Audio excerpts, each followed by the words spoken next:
Yeah, how did you come up with the concept for the show? Well, I read the book. I got sent the book. I don't know, 8 years ago. Initially, we were thinking about doing it as a movie. And then that didn't work.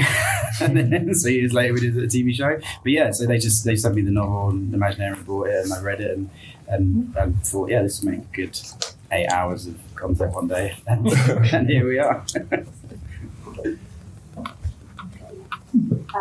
Daryl from the #show. Okay. For Jay, what sort of approach did you take? Did you look at the source material or stay away from it when deciding how you play your character? Yeah, we stayed away from it just because we knew Joe was going to do his own interpretation of it.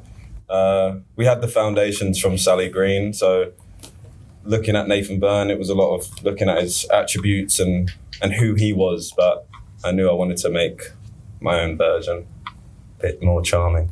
Nick from Advanced Television, you mind asking your question? So, just the actors really. What was your introduction to the source material and your initial reaction to it? Like, I'm going to be part of this world. What were the feelings that came with that? Apprehension. I think Joe kind of converted me into a fantasy person. Okay. I actually previously wasn't. Okay, not in Lord of the Rings? To be honest... Thank God Andy's not here now. I know. To be honest, mainly Harry Potter was like what I grew up on, but okay. I was kind of nervous to take on the world and the challenges that come with like creating a really like relatable human in there, but that's not hard because I got Joe's writing to help there. So yeah. For me, it was, I think when I got the scene at the audition the first time, I really liked it like just on the spot because the character was like so fun and so quirky, can you say? And so it was like working for the first time on the scene. Was like, okay, I want to play this guy. I want to play this character. Yeah, I feel like for me it was it's when you get wrapped up into the world really. What I really liked about Joe's writing is that you can have a fantasy world, but also it's very human. And I just liked how emotional and intense Nathan was, and I knew that would be a huge challenge for me, but also that he is also very light. And that was really exciting. So when I got sent the material, I'd just been to a Comic-Con actually with my son, and who's in the audience, who's probably a bit like, why am I in this room and not out there? With the adults. But we had just met another son and a dad, and this dad fascinated me. He had a real kind of checkered past, and he was just loving his son, and they had an amazing relationship. The sort of dad that you would see, and maybe the society would outcast this man. But spending the day with him, I just had so much admiration and inspiration from meeting him. And then as these things tend to happen, then I got sent this script, and Marcus Edge was this character, and I phoned my friend who sent me the script. It wasn't nepotism, I did have to audition. And I was like, I met this guy. And then I just felt like I had to do it so that my son could come to Comic-Con and we could get Was it an MCM Comic-Con, sorry? Anime Con. Yeah, not Comic. Anime Con. Yeah. Good listening. Thanks. One from Amira from Annalise. You want to ask your question? Who of you is the most dangerous witch and why? Ooh, probably Nadia. Yeah. You're the in real life. No, in real life. Also. Also, I would say me. Yeah. Yeah, it's me. You Right? have the most dangerous I power. have the most that's for dangerous sure. power, so Yeah, it would yeah. be me who's the most dangerous. That's maybe the most dangerous. I can't do nothing. I get beat up too much. Let's be honest. Yeah. Yeah. You're Not the most dangerous, but actually, I can jog really fast. well, technically you are technically the most dangerous. Oh yeah, that's I true. think he might be the most feared. most But when you feared, get but to know yeah, him, I mean, I've seen your power. I've watched the whole thing. That's dangerous. that is. Yeah. That's a You lot. don't want to fight against But yeah, I'd say Marcus is. He might be the most. He might have the fiercest reputation. But if we do get a chance to explore that more, nudge, nudge, wink, wink, then we might find that. And Mark, you would like to ask your question?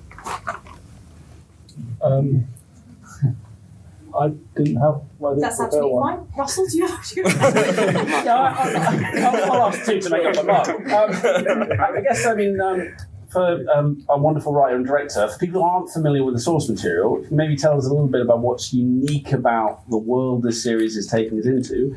And for our lovely cast, likewise, for people who aren't familiar with the source material, maybe just tell us a little bit about where each of your characters fit into that world and what is most interesting about the journey they're going on throughout this wonderful batch of episodes.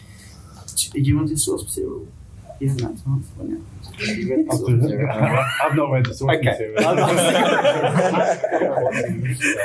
The show. But Yeah. the source The source material. Well, I think what's unique about the source material is it which we tried to sort of use when we were adapting it was that it's very grounded. It's sort of fantasy, but it definitely takes place in the real world, and it's more interested, I think, in sort of a sort of on boots on the ground sort of view of magic and how it might exist within the structure of our society without sort of doing there isn't a sort of I want to talk about Harry Potter, but there isn't a Hogwarts, there isn't like a magic train and stuff. It's like it's your neighbour could be a witch or your teacher or whatever. That's sort of the thing that interested me, and that the sort of stakes of the central characters felt very true to life and just sort of normal sort of teenage stuff, but taking place in this fantastical arena. Yeah, I guess a lot of YA shows and movies, I think, sort of patronise their audience a bit. And, my kids read a lot of books that then got adapted into TV shows where they reduce the amount of violence in them and the amount of gore, and the stakes therefore get smaller, and the emotional intensity. And I sort of think that what's exciting about kids in their late teens is the level of emotional intensity that's going on for them, and it's quite fun to make a show that's got that plus all the viscera and the gore that are in a lot of that kind of material, because I think that people who like those sort of supernatural YA books, often what they love about them is the kind of the horror and the danger and the kind of coming awareness of morbidity that comes in teenage life. But Joe managed to do an amazing thing in the scripts, which was do all of that with it, but then make it really funny as well. And that kind of swinging between the light and the dark is super fun, I think, for an audience. What was your question again, Carl? Well, I guess just for people who aren't familiar with your characters, a little bit about who they are, where they fit into the world, and what's going on with them as we follow them on their own individual journey this season. Yeah, I think with Nathan is that he doesn't. I think that's what's really sad. Is he's very isolated and lonely, and he hasn't got his dad because he's off killing. His mum was dead since he was young, so and he hasn't. But he has his grand that loves him a lot, and his sister that hates him, and he just left really confused. And with his journey, I guess he's just trying to find out where he does fit and who he really is. I think for Annalise, it's kind of the exact same story, but from a completely different place. I think we both feel like misfits in our own life at the beginning, and then we kind of find this really beautiful kindred spirit in one another, and then go on a journey to kind of relearn everything that we've been taught about the world. Where my character fits into it is that I play Annalise, and I'm the daughter of the chief executive of the Fairborn Council Protection Unit. Happy birthday. Yeah. But I fall in love with the boy that I'm not meant to. So there we go. For my character, I think he brings at a certain point in the story like a new world. A new world. He's a blood witch, so it's another type of witch. And I think he brings to the story and to the character something that's way more underground or more fun or another way of living, actually. And so, yeah, I think that brings another aspect to the story at that point. And yeah, I would say that. I really don't want to spoil it. Oh, man. I'm just trying to think, what can I say and not? So, Well, if you don't want to spoil your character, maybe you can just talk about what the guys were talking about, what makes the show, the world overall, so fun, so different. Okay. Because you've done a lot of this kind of stuff before, sci-fi fantasy. Yeah. Nice to see you again. Okay. So what drew? I think for me, I'm just really, I'm really interested and intrigued by metaphor, and I think the metaphor behind the source material and this is really pertinent for now. So it had me at that, and then I came to the read through in episode 8. And these lot have been talking about my character all the way through. And so I arrived and they're like, oh, you're Marcus Edge. And then when I was about to speak, there was like a hush in the room. And I was thinking, how am I going to deliver the Marcus Edge that they all want? But the thing about the metaphor had me.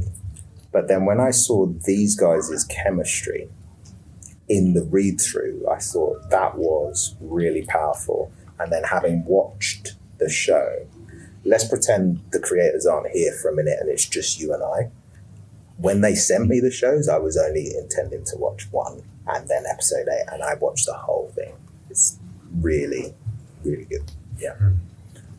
That's what I would say. Well done. I think we have time for maybe one or two more questions. I have got through everyone. I don't know if there's anyone that wants to nominate themselves for another question. Who wants to Have your hand up? Well, I've got one now.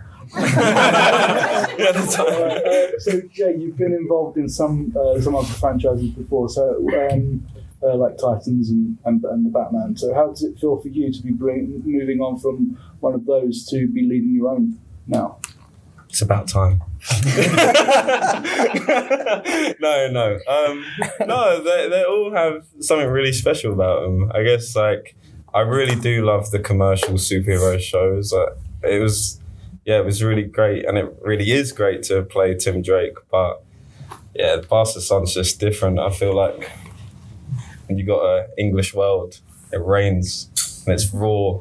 It's just really exciting. So I was just really looking forward to doing a fantasy show that was based in the city and based in my hometown. So it has that English attitude about it, which is really refreshing. Great, we can do one more. Oh, please. Yeah, go for it. Who would win a fight, Nathan or Harry Potter? Just. Nathan and Harry Potter? Wow. Oh man. Are you mad? Which year of Harry Potter? Yeah. Oh, that's true. Is it when he's a kid? Because I would. Is he 10? Which episode, Nathan? Not in episode 1. Oh yeah. Epic. Oh, that's true. Epic. But then I guess Nathan has the anger though. Yeah. You know. Well, Harry's quite angry too. He is, but you never listen. Always remember that. What's he going to do? Beat you up with his parcel? That's the thing. Man. Harry Potter had his wand. Are we talking? Count. That's true. Does Jay have a weapon? Okay. Physical fight. Is it episode 1? Is it episode 1 with both characters? Is it the first film and the episode 1 for Nathan, or is it the last film? Because if it's the last film, Harry's probably destroying Nathan. Yeah. Come on, man, Nathan Dunn, all day. Yeah, I Nathan. would say Let's go somehow, some way. I'll back you. I'll get my dad in. And us. Oh my You god. see my dad? Yeah. I could just Oh yeah, that's true. blow stuff in Yeah. your Yeah, face. blow powder. Yeah, exactly. Annalise or Hermione? Yeah. What's she gonna do? Ron or Gabriel? That's a more in-depth answer than I anticipated.